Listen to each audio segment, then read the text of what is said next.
Alright, well here's an interesting article for you guys. 30 years after the Virtual Boy's failure, fans have tracked down another one of its canceled games. So this is always really cool to see. I always love seeing canceled games being found, or prototypes and stuff like that. It's always really cool to see games like this. Even if it's not like a really cool stellar title, you know, if it's not like some type of like mystery Mario game that we never seen before. Even if it's not something like that, it's always really cool to see stuff like this pop up in the market.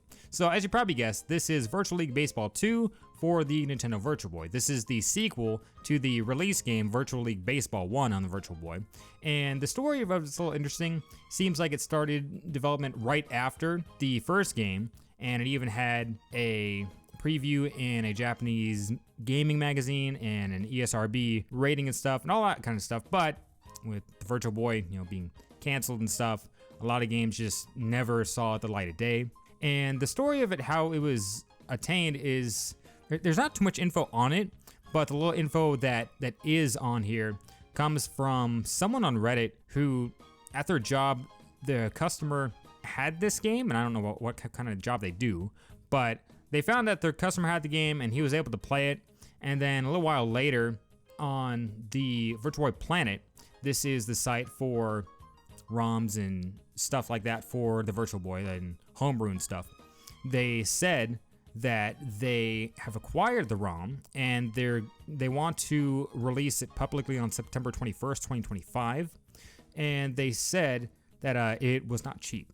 That's what they're saying, is it is not cheap. And so they're accepting donations right now to kind of ease some of the, as they say, financial burden we have incurred from this purchase. The exact price, we don't know. They have not disclosed that.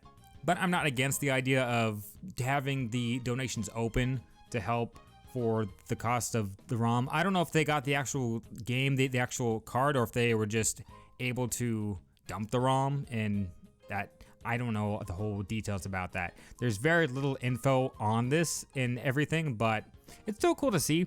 It's cool to see that, you know, another Virtual Boy game has been found and it's going to be released in September, which is just about a month and a half away. September 21st, right, is what they said? Yeah, the 21st. So still cool to see. It's just a small article I wanted to show you because it's always cool to see canceled game stuff, especially on something like the Nintendo Virtual Boy. You know, not a lot of games were released, and it's always cool to see history like this. And that's all I really have. So thanks for watching. See you next time.